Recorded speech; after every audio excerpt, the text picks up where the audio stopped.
Dear children, good morning.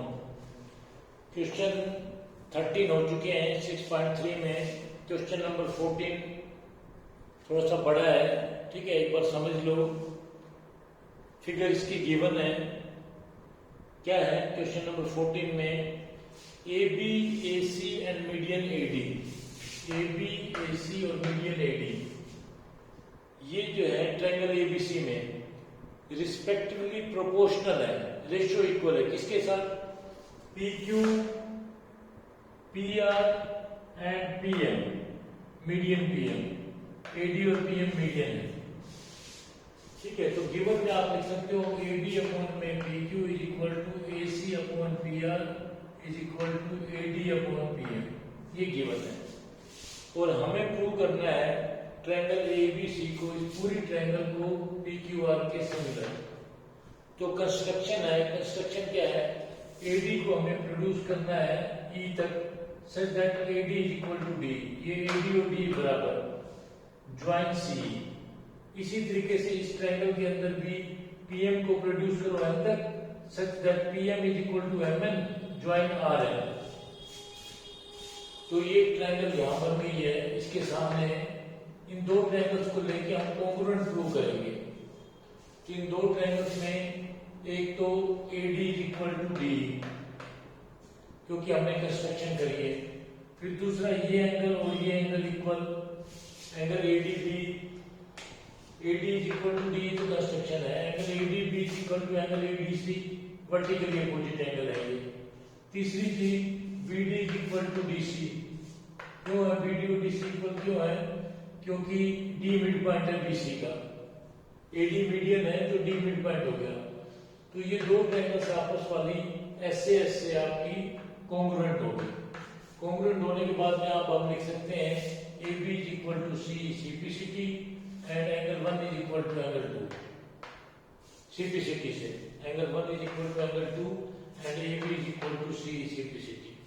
Similarly इन दो triangles के अंदर भी हम लिख सकते हैं angle 3 is equal to angle 4 and PQ is equal to RN, angle 3 is equal to angle 4, PQ is equal to RN। अब हम क्या करेंगे? अब हम गिवन को लिखेंगे। ये हमारा गिवन है, ऐसे कैसे मैंने लिख दिया। AB की जगह मैं C लिख सकता हूं, क्योंकि मैं AB को C के इक्वल प्रूव कर चुका हूं। तो AB की जगह मैंने C कर दिया, PQ की जगह RN, PQ और RN के इक्वल प्रूव हो चुके हैं। तो PQ की जगह RN, तो AB अपॉन PQ क्या बन गया? C upon RN। इसको मैंने कुछ नहीं किया, AC अपॉन PR रहने दिया।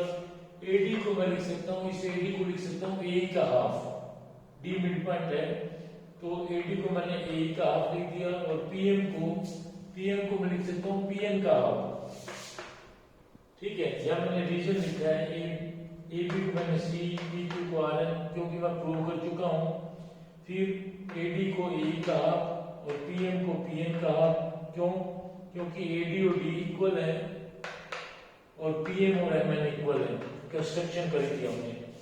तो ये अपना आ जाएगा रेशियो, जो क्या आ जाएगी? C upon RN is equal to AC upon PR is equal to, ये 2 से 2 कट जाएगा तो AE अपॉन PM। अब हमने आखिरी में क्या प्रूव कर दिया? This upon this is equal to this upon this is equal to this upon this. तो ये दो बड़ी ट्रायंगल है जो राइट साइड वाली है, ये दोनों ट्रायंगल्स को हम सिमिलर लिख सकते हैं ट्रिपल एस से, साइड्स की रेशियो इक्वल होगी। तो आगे और भी है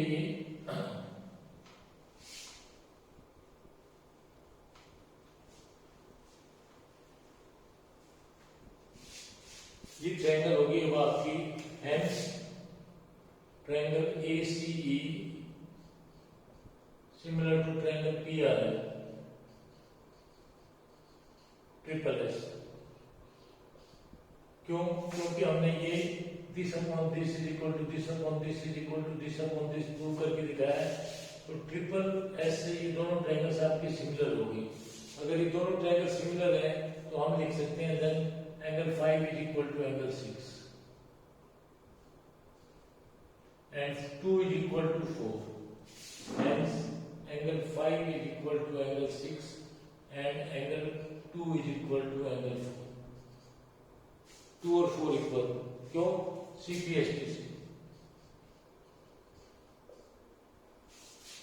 लेकिन 2 तो 1 के इक्वल है, हम प्रूव कर चुके हैं, but angle 2 is equal to angle 1 and angle 4 is equal to angle 3।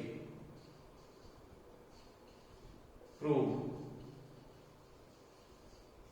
2 और 4 इक्वल है, 2 की जगह हम 1 लिख सकते हैं, 4 की जगह हम 3 लिख सकते हैं, hence angle 1 is equal to angle 3। 1 और 3 आपके इक्वल हो गए। और हमने 5 और 6 को पहले इक्वल प्रूव कर चुके हैं। Also angle 5 is equal to angle 6 prove. अब देखो ऐड करते हैं तो क्या बनता है, by adding 1 plus 5, angle 1 plus angle 5 is equal to angle 3 plus angle 6। 1 plus 5 पूरा एंगल क्या बनता है, angle BAC is equal to 3 plus 6 angle QPR, angle QP। तो हमने ये पूरा एंगल इस पूरे एंगल के इक्वल प्रूव कर दिया। अब हमें देखो साइड्स की रेशियो दे रखी है, AB upon PQ is equal to AC upon PR, और इनके बीच वाला एंगल हमने इक्वल प्रूव कर दिया है। ये दो साइड्स की रेशियो और बीच वाला एंगल, तो ऐसे ऐसे आपकी ये दो ट्रायंगल्स सिमिलर हो जाएंगी। ठीक है, हम लिखेंगे also AB upon PQ is equal to AC upon PR, ये तो हो गया given. Hence triangle ABC similar to triangle PQR, और सिमिलरिटी क्राइटेरिया हो जाएगा SAS। एक बार मैं आपको रिवाइज करवा देता हूं दोबारा से, थोड़ा सा बड़ा क्वेश्चन जरूर है लेकिन मुश्किल नहीं है। गिवन में तो ये था this upon this is equal to this upon this is equal to AD upon में PM। तो हमने इनके बीच का एंगल, ये वाला एंगल ए पूरा एंगल P के इक्वल प्रूव करने के लिए हमें कंस्ट्रक्शन करनी पड़ेगी। AD को इधर प्रोड्यूस कर दिया, AD और D इक्वल, इसको ज्वाइन कर दिया, ऐसे ही PM और MN इक्वल, इसको ज्वाइन कर दिया। ये दो ट्रायंगल्स आपके ऐसे ऐसे कॉन्ग्रुएंट, वहां से angle 1 is equal to angle 2 and AB is equal to C। Similarly PQ is equal to RN, angle 3 is equal to angle 4। अब हम गिवन को लिखेंगे, गिवन में इसको चेंज करेंगे, इसको चेंज करेंगे, इसको चेंज नहीं करेंगे। AD को AE का हाफ लिखेंगे और PM को PN का हाफ लिखेंगे, तो 2 से 2 कट जाएगा, तो ये आ जाएगा आपका C अपॉन में RN is equal to AC by PR is equal to AE by PN। तो ये इस ट्रायंगल में और इस ट्रायंगल की साइड्स की रेशियो इक्वल प्रूव कर दी। ये बड़ी बड़ी ट्रायंगल है जो राइट साइड में। उसके बाद हम इन दो ट्रायंगल्स को सिमिलर लिख सकते हैं, वहां से आ जाएगा 5 is equal to 6 and 1 is equal 5 is equal to 6 and 2 is equal to 4। 5 is equal to 6 and 2 is equal to 4 CPST से। लेकिन ये 2 तो 1 के इक्वल थी, 4 जो है 3 के इक्वल थी। अगर 2 और 4 इक्वल है तो 1 और 3 भी इक्वल।